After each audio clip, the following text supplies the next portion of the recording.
Anyway, it's almost too much for me to comprehend. From where I started, raised in obscurity, in a little small farm community, and now to be here today is pretty awesome for me. So anyway, that's just a little bit about my story. My story is probably more intriguing for me than it is for you, but I wanted to hear it again, so I thought I would just, bore you with it.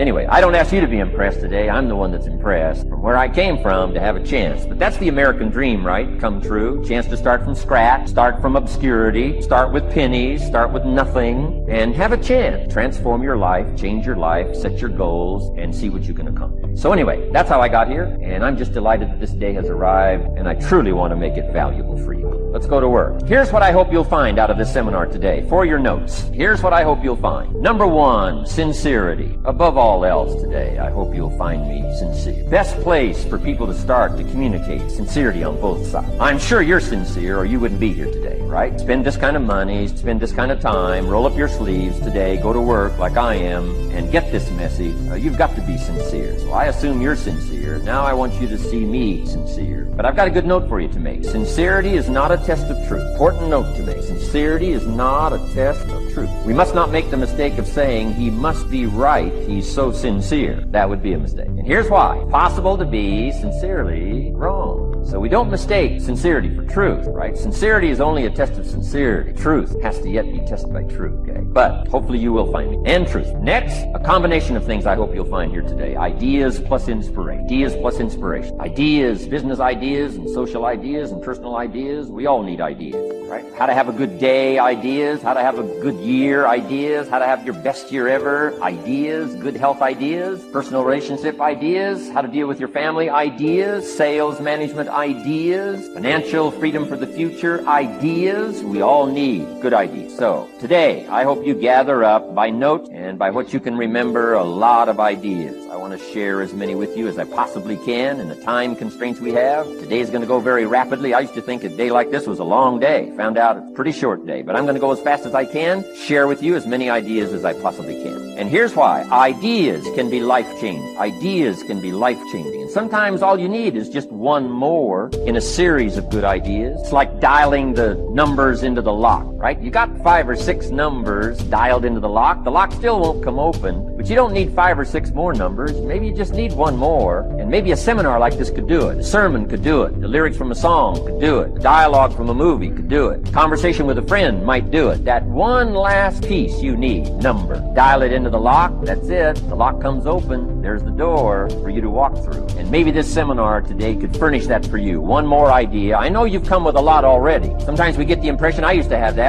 I only had this much going for me and I needed this much. Usually not true. And I'm sure not true of this audience where I find you today. As well dressed as you look today. As fine as you are sitting here today. It isn't that, you've got this much going for you and you need this much. I would assume you've got this much going for you and maybe all you need is just a few more thoughts, ideas, to furnish you some ways and means, turn your life into the dream you wanted. So, ideas. The seminar's going to be loaded with ideas. I want you to take good notes. But here's what else I hope you'll find here today, and that is inspiration. And who knows the mystery of inspiration? Why some people are inspired and some are not? You were inspired to get here. Some were not. Who knows the mystery of that? I don't know. A friend of mine, he's a urologist now, used to play a lineman for Ohio State University. He said, Les, let me give you a free rectal. I said, no, buddy, you too motivated.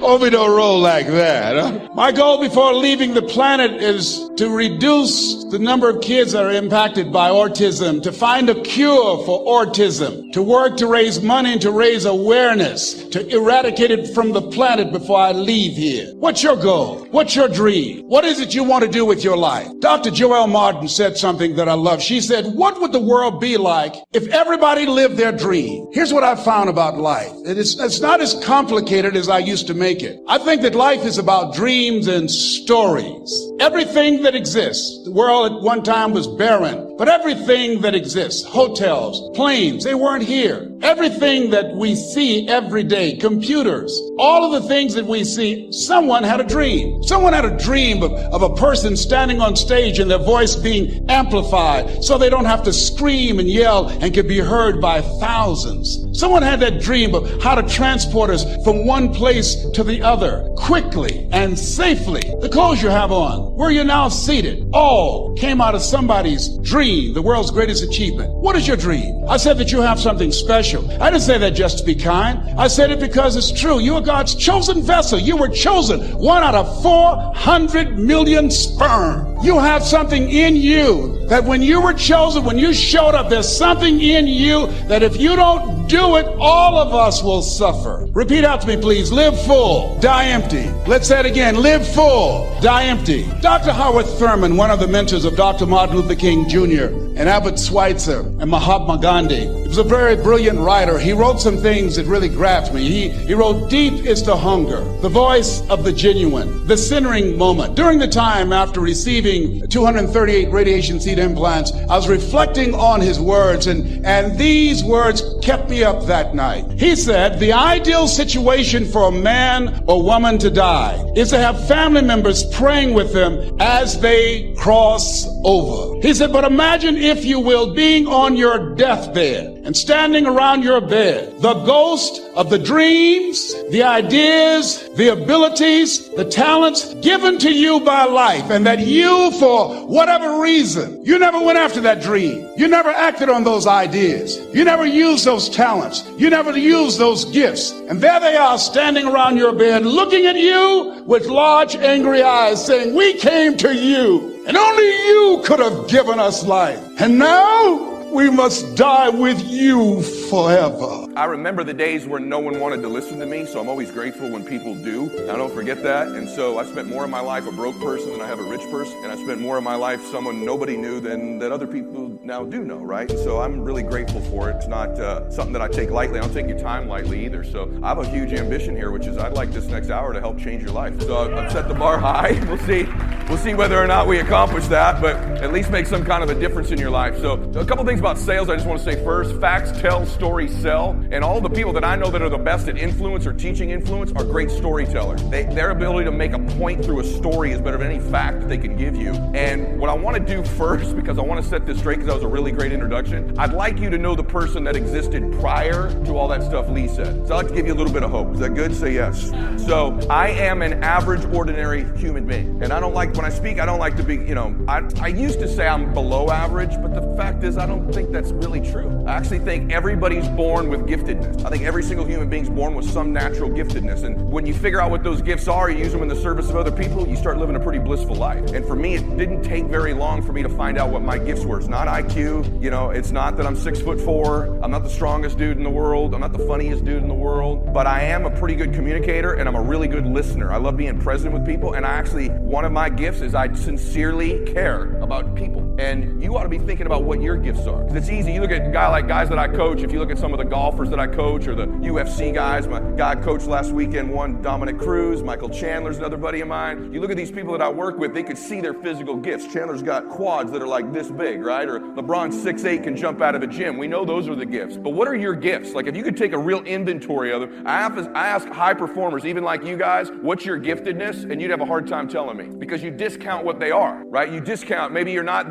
like for me, we just did an IQ test in my family. I was 4th out of 4 people in my own house, right? That's a true deal. Not that I'm dumb, just I don't have a high IQ. I've been able to identify what my gifts are. I can transfer energy to people. I will outwork your ass, right? I'm intent. Those are gifts. And when you start to leverage your gifts, it doesn't feel like work anymore. So I always had these gifts that were mine. You've got yours. If you'll take an inventory of what they are, you'll be a more wealthy, productive person. I've been able to build a significant 9-figure net worth in my life. I've been able to coach some of the top athletes, entertainers, politicians on the planet, and I'm a goober. So I want you to think, if a goober dude like me can end up doing that stuff, what could you accomplish? I have to say this first. No matter what you hear me say, no matter how I tell my story, no matter what piece of information I lay out in front of you, please tag that with "cause of God." You got to understand that about me. Look, sometimes when I'm talking and I'm sharing, it sounds like I'm talking about myself. But behind every sentence, I want you to say,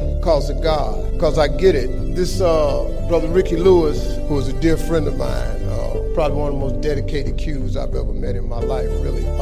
When he presented the idea to me, I got to do a lot to move. I'm pretty busy. But when you hear a person introduce you with no introduction necessary, it's because I've accomplished so much. But it's cause of God, though. You know, look, my life is covered with grace and favor. I'm not a pastor by any stretch of the imagination. I got enough flaws to negate that statement off the top. But my life is favored.